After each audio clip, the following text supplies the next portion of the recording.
Thank you very much, Senator Urquhart. Senator Ludlam. Couple. Thank you very much. Welcome back. I wonder whether you might want to, unless you did before I came into the room, to Senator Urquhart. Mr McAllister, has your brief or the scope of work or anything significant within your remit changed since the last time we were having this discussion, given that it looks almost certain that mining won't be continuing on the Ranger project area post-2021? Has that changed anything for you guys day to day? No, Senator. No? Okay. I'm just going to read you a very brief statement from ERA that it made to the ASX on the 15th of October. ERA stated that it had been formally advised by the Gunjatmi Aboriginal Corporation that, and I'll quote, the Mirarr traditional owners do not support an extension of the Ranger Authority, end quote. Now, ERA's share price dropped 25% off of the back of that announcement. ERA concluded their statement to the ASX, and I'll quote again, in light of the development, ERA has commenced a process of assessing whether the company's assets may be impaired. Now, you're an environmental regulator, you're not ASIC, so I'm not going to put questions to you that are outside your remit. But although ERA is a private company, it is obviously operating in a very public place. I want to go to your confidence as to whether ERA is actually going to be financially capable of rehabilitating that site to a condition where it could be reincorporated into the World Heritage Area. So one question for you, for example, do you know what the company counts as its assets when it talks about the potential for some of its assets to be impaired? Does it include, for example, the Jabiluka deposit and the Ranger processing plant? Senator, I'm not aware of what they refer to in terms of assets. I saw that statement myself. I'm not sure exactly what intent is meant by that. Okay, Dr. Wright. In regard to your first question, Senator, I think we responded to, at least in part, to that in a question on notice from last Senate estimates hearing, in that there are monies assessed in trust on rehabilitation, and that is annually and independently assessed by a technical expert. I think it was SKM was the advice from the Industry Department. So that is not a function of the Environment Department, but the Industry Department is the regulator. Now, the Industry Department, I guess, in that case, is in charge of validating or ensuring that the financial resource is there. But what they would be coming, presumably, to the department and to the OSS in particular, would be what are the cost of the proposed rehabilitation works? And then we need to make sure that those two numbers line up. No, that's not so the case, Senator. In regard to the requirements for rehabilitation, these are set out under the authority which relates to Section 41 of the Atomic Energy Act, and that specifies the role of the supervising scientist. Part of that is to work with the other players, including ERA, to set closure criteria, which is what is going to be required of the site when all mining operations have ceased. That is currently a work in progress. So the requirements and the amount of effort and the costs are as yet undetermined. The amount of money that's held in the trust account is also separate to any amount that ERA may separately put on the table, or Rio Tinto, and Rio Tinto has made public statements that it will provide, I think it was up to 300 million in conditional funding for rehabilitation. The other point I'd make is that rehabilitation doesn't wait until the end of, until mining and processing ceases. There are aspects of rehabilitation which are already occurring and already being funded. So, for example, and Mr McAllister will correct me if I haven't got this quite right, back in 2013, ERA purchased a brine concentrator in order to be able to get the water out of the tailings from the tailings dam so that it could be put back into the pit. So Pit 1 has now had tailings put into it and has been capped. Pit 3, they are intending to put tailings in there in Q3 of this year.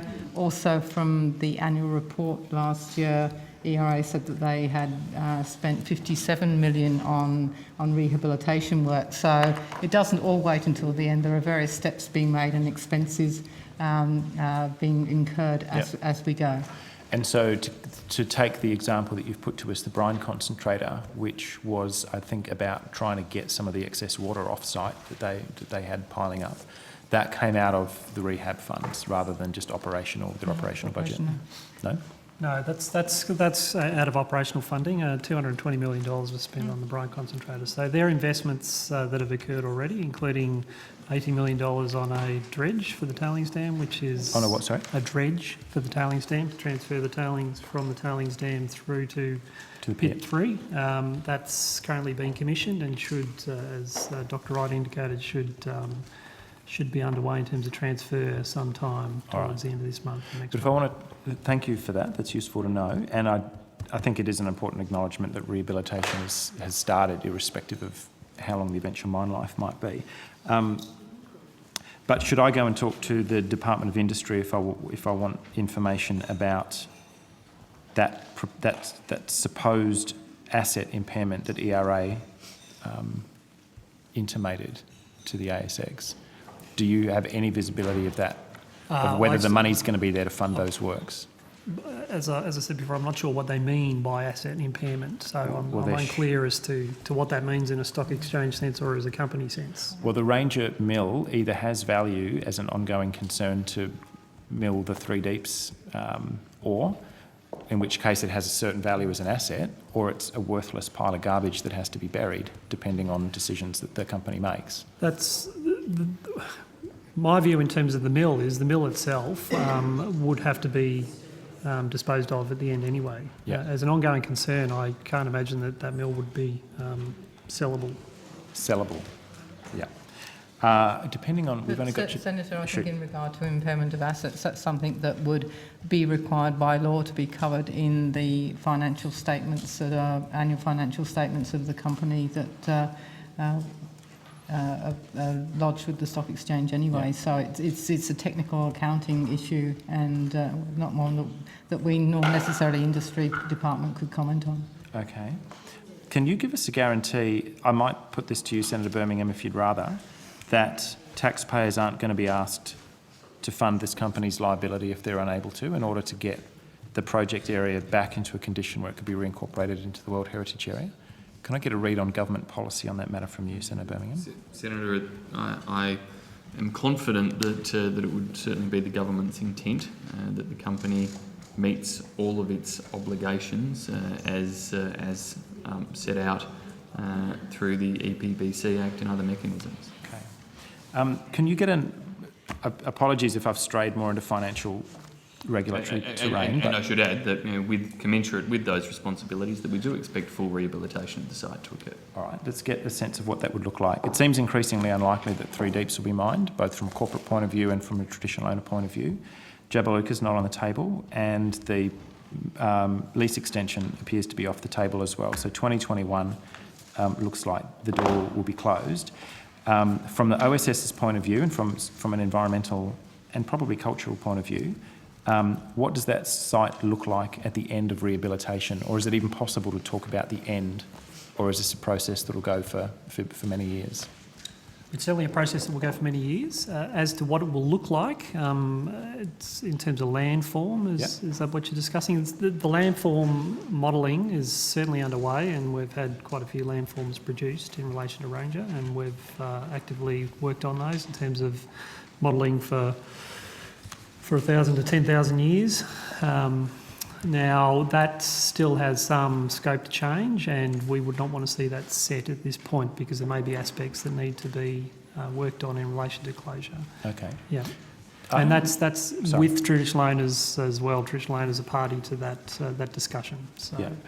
So it has to be acceptable to the traditional owners, and an example is that they've indicated, so these criteria haven't yet been set, that they wish to be able to walk over the landscape. That may make a difference as to whether you put furrows in it to prevent erosion. So there's discussions and trade-offs to be looked at. Mr McAllister could also provide you with details on, there's been a trial landform that has been in place for a few years now where different plantings have been put in place, some with fertiliser, some using seedlings, some using just planting seeds, some with clay, to look at what survives and what doesn't, and how you need to manage this. So you can envisage that the post-closure, the landform will evolve over time depending on what you plant and how it develops. Given that we're a bit short of time here, are you able to provide us on notice with a summary of where the process is up to at the moment and who the key players are and what OSS sees as the next steps? Because in the past we've had some quite hypothetical discussions about what happens if mining ceases on site. I hope you would agree that they've become much less hypothetical even in the last few weeks. In terms of scope, in relation to what activities are occurring for closure? Yeah. That's a fairly broad... Yeah, it is. So... We're currently in the process of setting closure criteria. So if that's what you... When do you estimate that they will be concluded? Well, as I've indicated before, closure criteria to be proposed by the company. Now, we've had a couple of meetings over the past couple of months with them regarding closure criteria, and they've produced a preliminary document in relation to that to the Mine Site Technical Committee. That document has been reviewed, and we're currently in negotiations with the ERA around the veracity of that document. Does that become public after the MTC is signed off on it? Well, I can't comment on whether it will become public. I think previously I've indicated the same. Now, I can't imagine why I wouldn't, but okay. It's a regulatory decision for the Northern Territory in terms of their... For the anti-government. And Senator, mining has already ceased at the Rangers site, so there's just milling and processing. And you're correct in that with Three Deeps there will be no further mining, but Three Deeps was underground, and that would tailings would have been put back underground. It would provide different issues in terms of management of the site. It certainly would. And yes, lazy language on my part that mining has indeed ceased. What's the current status of ERA's EPBC application for approval of operations at Three Deeps? Is that lapsed? My understanding is it's been withdrawn. It's been withdrawn, okay. Again, if I could get ERA at an estimates table, I'd put these questions to them. The 10,000-year obligation is, I think, unique in Australian law, unless you're aware of other mines that have got that obligation placed upon them. Does that assume? It seems stretches your head a bit to even consider what a 10,000-year obligation that would take us back before the last ice age or during the last ice age. How do you assess an obligation that is thrown so far forward into the future differently to how you would if there were like a 10-year closure obligation? Look, we do have a number of models, including the landform evolution model, that goes through to that time frame. Right. But in reality, what we're looking for is that there will be no detrimental impacts that we can see into the foreseeable future. So we will do modelling through to see where the fluxes and whatnot from the mine site, when they appear and to what level they would appear, and just our role is to ensure that that would not impact on the environment.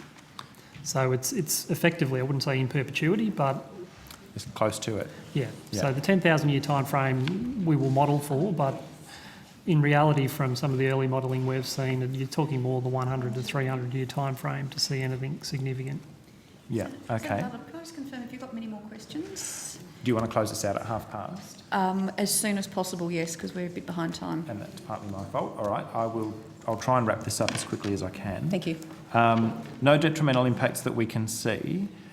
What about the ones that we can't see, and thinking specifically of groundwater movements over long periods of time?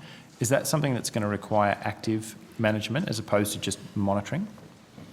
At this point in time, they're modelling the groundwater contaminant fluxes from site. We're yet to see the finalisation of those models, but our mandate to protect the environment is still there. So it'll be effectively their interactions with the surface water avenues and determining whether or not that they're going to meet the aquatic protection that we require. If they don't, then they'll have to, or if the models indicate that they're not going to, then they'll have to look at what remedial actions in terms of, as you say, treatment in perpetuity, or Yeah. we haven't got to those discussions yet because we're not at that point of understanding what levels we'll be expecting to see. All right. I'm going to keep asking you these questions at estimate sessions for the next 10,000 years, I guess, so there'll be more. We more hope to check. be here. What's that? Or maybe not. Sure, you can't wait. Just really quickly on two other issues. The leach tank failure report from the investigation in December 2013. Has the full report been completed, and when can we expect that to be made public? Whose report? Whose report? The Northern Territory Government? Yeah, I don't get to ask you about them, do I? I can indicate that it's currently still with their lawyers. What on earth is with their lawyers? Yep, in terms of, I presume, they're determining whether or not there's an action they can take. I see. And now, so we're not privy to that report until that process has gone through. Okay, so you have a copy of that, but that's embargoed from No, we release. don't. You don't We even have that. a copy of that. Okay.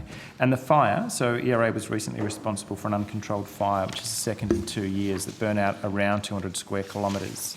It's a huge impact area. Minister Hunt has committed an investigation into the cause and the impacts. Can you just give us a thumbnail sketch in the time that we've got, and this is my last question, on the scope of that investigation, who's doing it, how will it proceed?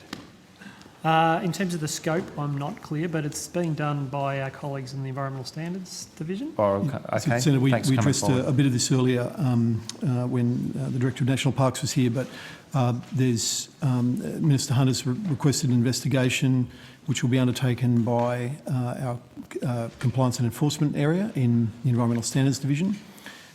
It will look at any potential impacts of the fire on matters of national environmental significance. That's its major focus. The NLC called for the federal government to reintroduce traditional burning and fire management practices into Kakadu. I'm keen that for anyone, which sounds like a great idea to me, can anyone at the table address whether the department plans on making a response to those requests and how you intend to address it? Because there's a lot of cultural knowledge up there that could help these sort of fires, help prevent these kind of very large-scale fires that wouldn't have been part of the ecosystem prior to our arrival. So again, Senator Peris asked a similar question Okay, in the earlier, and parks. we gave an answer to that. So best to look at that transcript, I think, rather than try and... Easy. Take All it right, now. that gets us off the hook in terms of the time now. Thanks very much, Chair.